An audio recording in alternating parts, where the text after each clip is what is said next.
There is a particular kind of arrogance that only money can produce.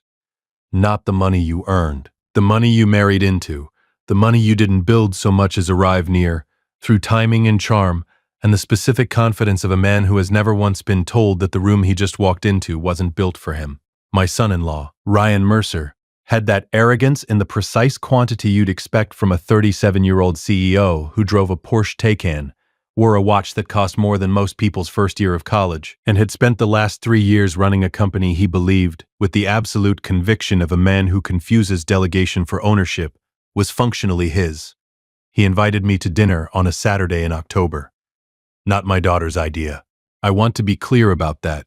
This dinner, this table, this particular bottle of wine that Ryan had clearly selected to impress a man he thought he needed to manage. All Ryan. I showed up in the navy cardigan, the one with the small hole in the left elbow, the one my daughter Emma kept offering to mend, and I kept declining because I had worn that cardigan to close my first major deal in 1991, and I was going to wear it until it dissolved into thread. Ryan looked at it when he opened the door. He didn't say anything. He didn't have to. I had been watching that look for 3 years. Welcome to Sweet Family Revenge. Get comfortable, this one is worth the full ride. Drop a comment below. Tell me where you're watching from, and if you haven't subscribed yet, do it now. My name is Gerald Colton, 67 years old, Scottsdale, Arizona, specifically the Arcadia neighborhood, on a street called Palo Verde Lane, where I have lived in the same house for 26 years. Ranch style. 3 bedrooms, a backyard with a covered patio, and a grill I've used every weekend since George W. Bush's first term. I drive a 2015 Buick LeSabre, gray. It has 94,000 miles on it, and a small crack in the passenger side dashboard that I've been meaning to get fixed for approximately 4 years. My housekeeper, Rosa Medina, has been with me for 18 years. She thinks the crack is a character flaw.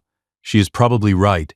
I retired from what I publicly described as commercial real estate consulting 11 years ago. My financial profile, to anyone who looked at publicly available records, suggested a man who had done reasonably well. A paid-off house, a modest investment account, the kind of retirement portfolio that reads as comfortable, not remarkable. That is because the remarkable part is not public. Colton Capital Group, which manages $2.7 billion in diversified assets across commercial real estate, private equity, and infrastructure, is held through a cascade of LLCs and management trusts that trace back through several layers of careful legal architecture to a holding entity called CH Capital Partners. CH stands for Colton Henry, which is my name, which Ryan Mercer has been running on behalf of for 3 years, as its CEO, without knowing it. I didn't plan it that way. Not exactly. But I had not been in a hurry to correct the impression. My daughter Emma is 34 years old. She has my mother's patience and her own particular version of stubbornness that she would describe as conviction, and I would describe as the reason she married Ryan Mercer without asking me what I thought first. I had met Ryan at a charity event in Phoenix 2 years before the wedding. He had been attentive, sharp, the kind of man who listens carefully to everything you say while simultaneously filing it under not immediately relevant to my career. He had been recruited to the CEO position at Colton Capital 6 months before he met Emma, which I did not know until after they'd been dating for 3 months, at which point the information had become a specific category of comedy that I had decided to observe rather than interrupt. Emma didn't know either. I want to be clear about that. My daughter had no idea that the company her future husband described at dinner parties as the opportunity that changed my career was, in the most literal possible sense, her father's company. I had meant to tell her. I had meant to tell both of them. I kept finding reasons to wait. I didn't know yet that Ryan was going to make the timing irrelevant. The dinner was at Ryan and Emma's house, a 5-bedroom in the Biltmore Estates area of Phoenix that Emma had decorated with the kind of careful, considered taste that came from her mother and the kind of impulsive enthusiasm for expensive furniture that came from being married to Ryan. It was a nice house, I had noticed, the first time I visited, that Ryan had bought it with a 20% down payment drawn from his Colton Capital signing bonus. His signing bonus. From me. The universe, when it decides to be funny, commits to the bit. Emma made dinner. Lamb, roasted vegetables, the bread she'd been baking since she was 16, and which Ryan had mentioned to his colleagues as something she picked up from a cooking class, which told you everything you needed to know about the general dynamic. We had wine. We talked about Emma's work. She ran a landscape architecture firm out of her home studio, the kind of business built on genuine talent and sustained by genuine effort. We talked about their plans to visit Portugal in the spring. We talked about everything that was not what Ryan had invited me to talk about. Then Emma went to get dessert, and Ryan reached under his chair and produced an envelope. He set it on the table between us. White, letter-sized, sealed. My name written on the front, in handwriting that was not Emma's. Gerald. His voice shifted into a register I recognized from conference calls. Controlled, deliberate. The voice of someone who has rehearsed. I want to be upfront with you about something. I looked at Ryan. I did not touch the envelope. I've been thinking about our family situation, Ryan continued. About the dynamic. About what's best for Emma. For us. A pause. I've talked to some people. Financial advisors. A family consultant. Another pause. I think there's a version of this that's cleaner for everyone. Cleaner, my voice came out. The involvement, the Sunday calls, the drop-ins, the way Emma feels like she needs to check in with you about decisions that are... He stopped, chose his next word carefully. Ours. I looked at the envelope on the table. Open it, Ryan said. I opened it. Inside, a typed letter on plain paper. 2 paragraphs. The first described a voluntary distance agreement, a reduction in contact with Emma and any future children to no more than 4 visits per year, with advance notice. The second described the compensation for this arrangement. $50,000. A check, already written, already signed. Paper clipped to the letter, made out to Gerald H. Colton. I sat with that for a moment. $50,000 to see my daughter 4 times a year, from the CEO of a company that generated $47 million in management fees last fiscal year, a company whose chairman, whose sole founding shareholder, was currently sitting at this man's dining room table, in a cardigan with a hole in the left elbow, holding a check for $50,000. The comedy of this was so pure that I almost ruined it by laughing. Emma came back from the kitchen with the dessert plates. She looked at my face, then at the envelope, then at Ryan. What's this? She said. Just some paperwork, Ryan said. His voice was smooth, practiced. Your dad and I were going over a few things. He had planned this for when she left the room. He had planned the timing of his wife's absence. That was the detail that moved it from comedy to something else. I folded the letter, put it back in the envelope, put the envelope in the pocket of the cardigan, the one with the hole in the left elbow. Dessert looks wonderful, Emma. My voice came out. I didn't know it yet, not for certain, but I would later learn that Ryan had excused himself to use the bathroom at my house 8 months prior, when he dropped off documents. He had been gone for 11 minutes. What he'd been looking for in my home office during those 11 minutes was going to become relevant before this story was done. Very relevant. I ate the dessert, I complimented the bread, I talked about the Portugal trip, and at 9:30 p.m., I hugged my daughter at the door, shook my son-in-law's hand with the same warmth I always had, and walked to my Buick. The check was in my pocket. I drove home to Palo Verde Lane, sat at my kitchen table, took out my phone, and called Carol Hutchins, my executive assistant of 19 years, who answered after 2 rings with the specific alertness of someone who has learned that late calls from Gerald Colton means something has changed. Carol, my voice came out even and completely calm. Pull Ryan Mercer's employment contract, the termination provisions, and get me a full board summary, everything from the last 2 quarters I wanted on my desk by Monday morning. A pause. Is everything all right? Carol said. Pull the contract, my voice came out. And Carol, don't contact Ryan directly. Not yet. Of course. Gerald. One more thing. Get me Douglas Webb on the phone tomorrow. Tell him it's about the estate documentation, the Colton family trust. Tell him I want to accelerate the timeline. I hung up, looked at the check on the kitchen table. $50,000. Ryan Mercer had tried to buy distance from his own employer. For $50,000. The board meeting was in 9 days. If you've been listening for a while and want stories like this to keep coming, it really helps if you hit that like button and subscribe. 97% of people never do, but it's what keeps this whole thing running. So, thank you for real. Sunday mornings on Palo Verde Lane have a specific quality that I have never been able to replicate anywhere else. The light comes in low and flat across the desert. The neighborhood is quiet in the particular way of a place where people have enough space between them that you don't hear anyone's mourning. Rosa leaves coffee and the newspaper on the kitchen counter. Before I come downstairs, the grill sits covered on the back patio like a patient animal. On the Sunday after the dinner, I sat at the kitchen table with Douglas Webb's direct number in my hand and thought about what I was going to do. Douglas Webb was my estate attorney, 58 years old, former partner at a firm in downtown Phoenix that I will not name because he deserves better than the association. He had managed the Colton Family Trust for 14 years. He was precise, thorough, and had the specific quality of someone who gives you the full picture rather than the comfortable version of it. He answered on the third ring. Gerald. Cautious.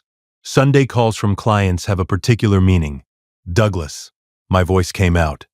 I need to accelerate the estate documentation. Emma's full inheritance structure, the trust designation, the asset disclosure schedule, everything that's been in draft. A pause. I want it completed and signed within 30 days. A beat.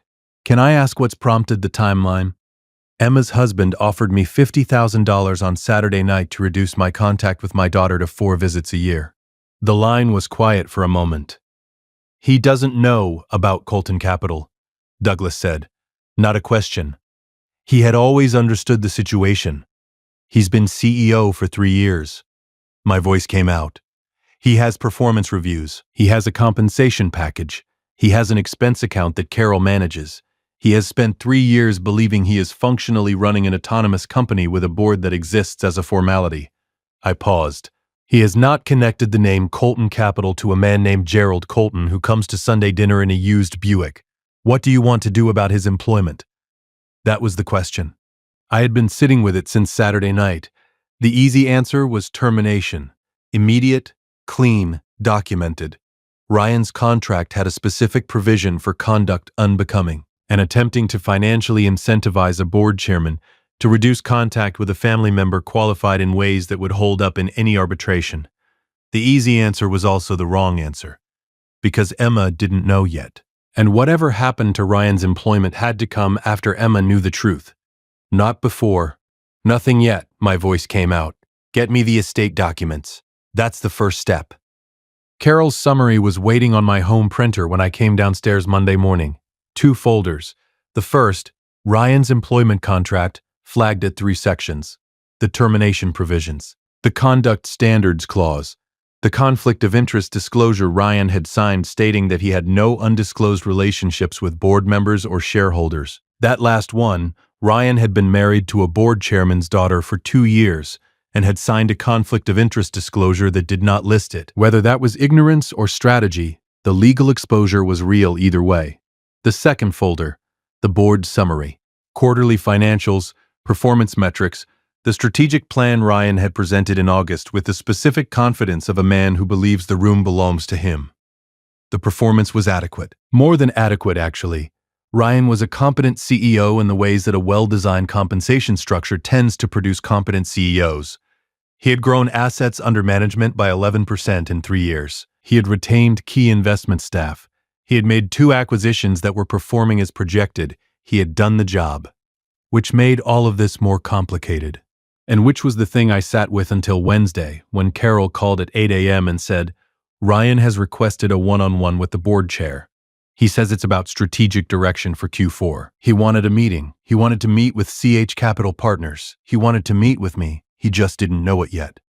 The board meeting was scheduled for the following Friday. It was a video call, as they always were, the standard format for our quarterly reviews, with Ryan presenting from the Colton Capital Conference Room in downtown Phoenix and the board members joining from their respective locations. My location, as always, was my home office on Palo Verde Lane. Ryan did not know that my home office and CH Capital Partners occupied the same chair. He had visited my home office once, 8 months ago. He had been there to drop off documents related to Emma's property deed, a refinancing matter that had required a signature. He had asked to use the bathroom. He had been gone for 11 minutes. I had thought nothing of it. It was only later, sitting at the kitchen table on Saturday night with the check in front of me, that I had thought about those 11 minutes. about what Ryan might have been looking for in a home office he'd been left alone in for 11 minutes, about whether he had found anything. I had checked on Sunday. The filing cabinet was undisturbed, but my personal stationery, the box of letterhead I had not used in years, had been moved, slightly, just enough that someone who didn't know exactly where it had been would not notice. Ryan had been in my personal stationery. I didn't know yet what he had planned to do with it, but I had my suspicions, and my suspicions were filed in the same folder as the $50,000 check, everything in its time. Friday, 9 a.m., the video call connected. Ryan was at the head of the Colton Capital conference room table. I could see the glass wall behind him, the downtown Phoenix skyline in the distance, the city where I had made my first real estate deal in 1987, with $40,000 and a lease agreement I'd read 4 times. The other board members were on screen.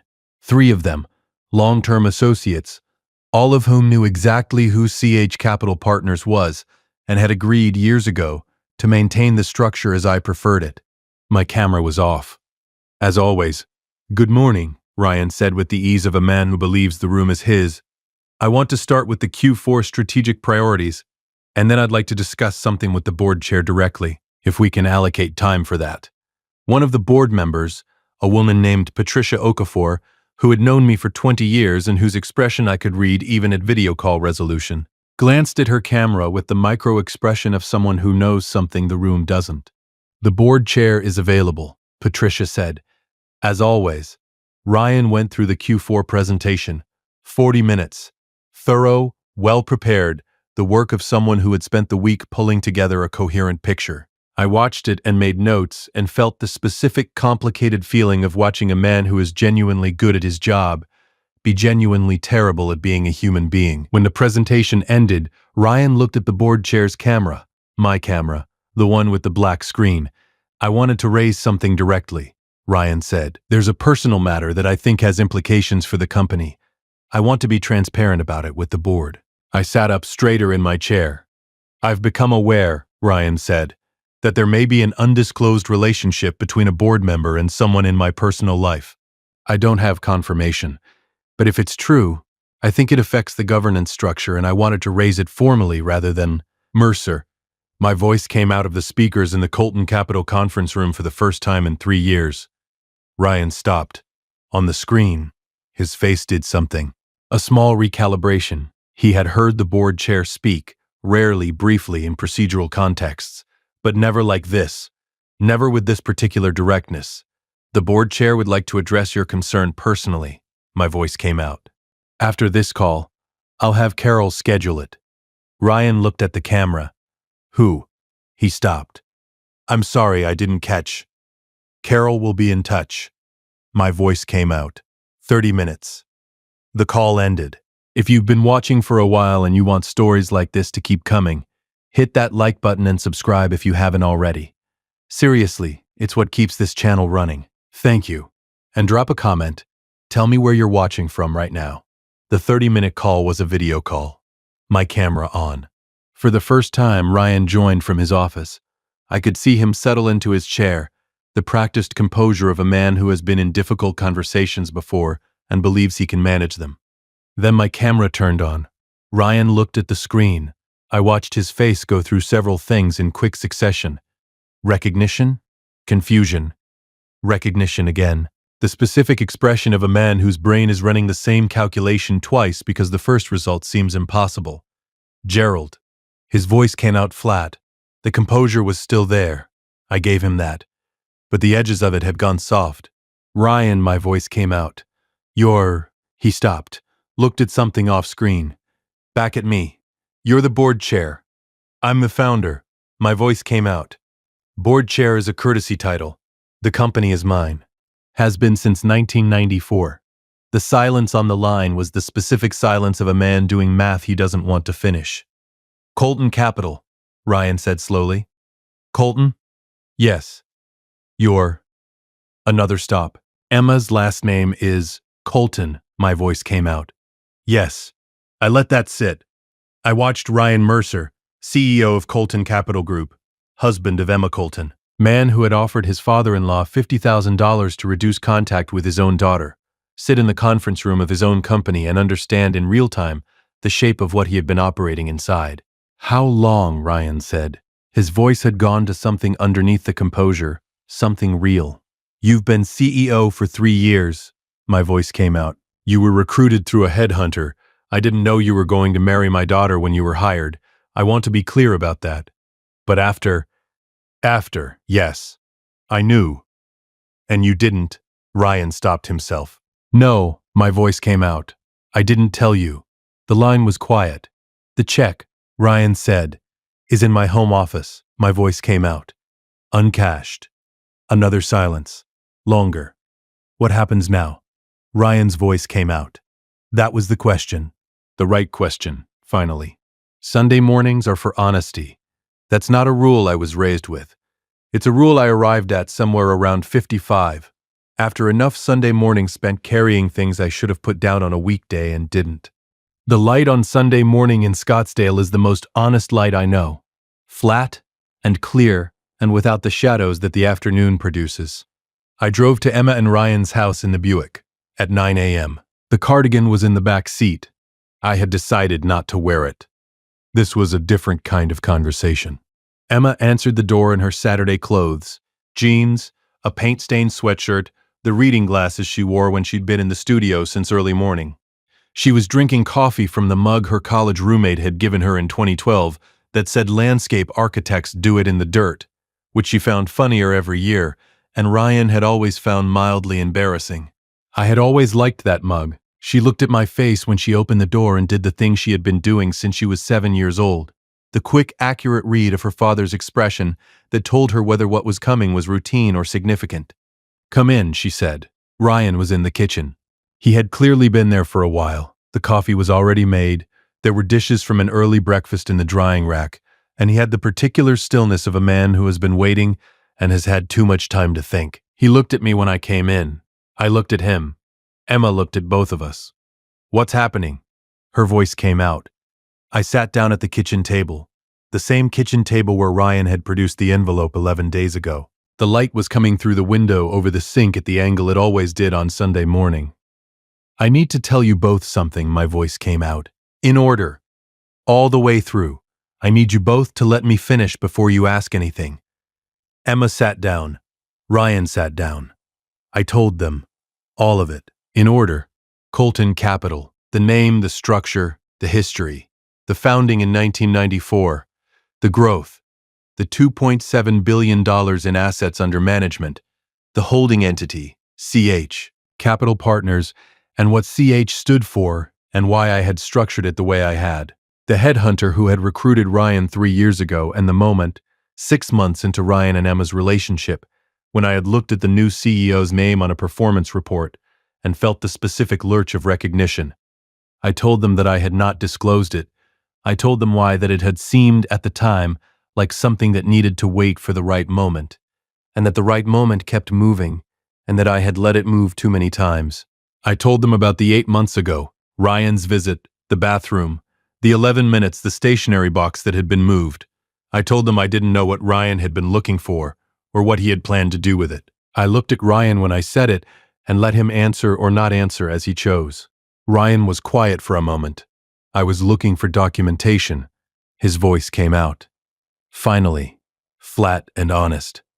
I had a theory about CH, Capital and you. I had been running the math on the name for months and I couldn't prove it, and I thought if there was documentation in the office I could either confirm it or put it to rest. A pause. I didn't find anything definitive. And then you offered me $50,000. My voice came out. Emma turned to Ryan. What? Her voice came out. Ryan looked at the table. At dinner, my voice came out. 11 days ago, when you went to get dessert, Ryan produced an envelope with a letter and a check. $50,000 to reduce my contact with you and any future children to 4 visits a year. Emma was completely still. The stillness was the hardest part. Not anger, not tears. The specific, careful stillness of a woman who is deciding what the information means and what it asks of her, and whether the person she has chosen is the person she thought he was. I could not do anything about that stillness. It was hers. It belonged to her. Ryan. Her voice was quiet. Very quiet. Ryan looked up. Why? Her voice came out. He didn't answer immediately. The silence had the texture of a man deciding between the comfortable version and the true one, and choosing, finally, maybe for the first time in a while, the true one. Because I felt. He stopped. I felt like your relationship with your father was the thing in our marriage that I couldn't. Another stop. I thought it made me smaller. The way you deferred to him. The way you called him every Sunday. The way you talked about what he thought. He looked at his hands. I wasn't threatened by him as a person. I was threatened by what he meant to you. And that's... He stopped again, shook his head. That's not something you fix with an envelope. The kitchen was very quiet. Outside, a bird was doing something in the yard. The Sunday morning light was exactly what it always was. No, Emma's voice came out. It's not. I want to be accurate about what I decided. I did not terminate Ryan's employment. I want to explain that decision because it is the decision people will argue about in the comments, and they won't be wrong to argue about it. Ryan had attempted to financially manipulate a board chairman, who happened to be his father-in-law, into reducing contact with his own daughter. He had signed a conflict of interest disclosure that should have listed his relationship with Emma, and didn't. He had spent 11 minutes in my home office looking for documentation that could have been used for purposes I still didn't fully understand. By any standard employment law analysis, the grounds for termination with cause were real. But Ryan was good at the job, and Emma loved him, and those two facts, in combination, created a situation that was not mine to resolve through an employment decision. What I did instead was call a board meeting. Full disclosure. On the record, the relationship between the board chair, the CEO, and the CEO's spouse, all documented, all formalized, all subject to the governance structure that the conflict of interest policy was designed to create. Ryan's employment continued, under modified governance terms, with an independent oversight structure that protected both the company and the family from the conflicts that had been invisible for 3 years. He kept his position. He kept his compensation. He did not keep the envelope. Douglas Webb completed the estate documentation in 26 days. Emma came to my house on a Saturday morning and sat across from Douglas at my kitchen table, and learned, for the first time, fully, in sequence, what Colton Capital was and what her name had always been connected to. She was quiet for a long time. Then she looked at me. "You were going to tell me," she said. "Eventually." "Yes," my voice came out. "When?" She looked at me with the expression she had inherited from her mother, the one that contained both love and a clear-eyed assessment of my limitations as a communicator. "Dad," her voice came out. "The right time was before I got married." "Yes," my voice came out. "It was." She picked up her coffee, held it with both hands the way she always did when she was deciding whether to push further or let it go. She let it go. For now, Emma always came back to things. It was one of the things I respected most about her. 3 weeks after Douglas's visit, on a Sunday morning in December, Ryan came to Palo Verde Lane alone. Not with Emma. Just Ryan. He knocked at 9 a.m. I had been expecting him. Rosa let him in and disappeared in the way Rosa disappears when she has decided a conversation is private, which means she went to water plants that did not need watering in the back section of the house. Ryan sat across from me at the kitchen table. The Buick was in the driveway. The cardigan was on the chair by the door. I had worn it that morning. It felt right. He looked at it. "Emma told me about the cardigan," his voice came out. "That you wore it to your first major deal. New_line. 1991. My voice came out. "A commercial property in Chandler. $40,000. I was 34 years old, and I had exactly that in my account, and I put all of it in, and I wore that cardigan because it was the only good thing I owned." Ryan looked at the cardigan for a moment. "I thought..." He stopped. "When I first met you, I thought you were..." Another stop. "You thought I was unremarkable," my voice came out. "Comfortable but not significant." He didn't deny it. "You were right," my voice came out. "About everything you could see. The Buick, the house, the diner on Fridays. I worked very hard to make sure what you could see was unremarkable." I looked at him. "Because I wanted to know who you were when you thought I was nobody." The kitchen was very quiet. "And?" Ryan's voice came out. I looked at my son-in-law. 37 years old. Smart. Genuinely capable. A man who had done something small and dishonest, out of an insecurity he probably couldn't have named clearly until Emma made him sit with it in that kitchen 11 days ago. A man who had driven to my house alone on a Sunday morning, which told me something. The same something Emma had told me when she called Sunday and said, "He's been different, Dad, since everything. He's been actually talking to me. I think," my voice came out, "that you are a man who is considerably better than the worst thing you did, and that the worst thing you did came from a fear that is completely understandable and completely correctable." I paused. "Whether you correct it is between you and Emma." Ryan was quiet for a moment. "The job," his voice came out. "The governance structure. The oversight. Is standard." My voice came out. "For a CEO in a family-held company with a conflict of interest, you should have had it from the beginning. That was my failure, not yours." "I don't want the job because of Emma," Ryan said. "I want you to know that." "I know." My voice came out. "You were hired before you knew her. What you've done with the job in 3 years is yours. The 11% growth is yours. The acquisitions are yours." I looked at him. "The envelope was also yours. You'll need to decide which version of yourself you want the next 10 years to be about." He nodded, slowly, deliberately. The nod of a man making a decision rather than acknowledging an argument. Rosa appeared from the back of the house. The plants had apparently been sufficiently watered, and set 2 fresh cups of coffee on the table without being asked. Ryan looked at the coffee. Then he looked at me. "Can I ask you something? Did you know, when you hired me, did you know I was going to end up with Emma?" I looked at my son-in-law, sat with the question. "No," my voice came out. "I hired you because you were qualified. What happened after that?" I looked toward the window, toward the December light coming flat and honest across the yard. "That was Emma's decision." A pause, as most good things are. The estate was fully documented by the end of December. Emma came for Christmas. Ryan came for Christmas. They stayed 3 days, the longest they had stayed in 2 years. And on the last evening we grilled on the back patio, despite the December chill, because Emma wanted to and Ryan said nothing about the cold, and I wore the cardigan, and nobody mentioned the hole in the left elbow. Rosa made her rice and the green chili sauce she only makes for people she has decided to keep. She made it for Ryan. That told me something. Rosa has excellent judgment. I went to bed that night and looked at the ceiling for a while the way I do when something is resolved and I'm adjusting to the weight of the resolution. Colton Capital Group had a CEO who now understood who he worked for. My daughter had a marriage that was more honest than it had been in years. The cardigan was on the chair by the door. The hole in the left elbow was still there. Good. Some things you don't fix. Some things you just keep wearing. If you liked this story, join our community by hitting that like button and subscribing for more real, raw, and family-centered stories.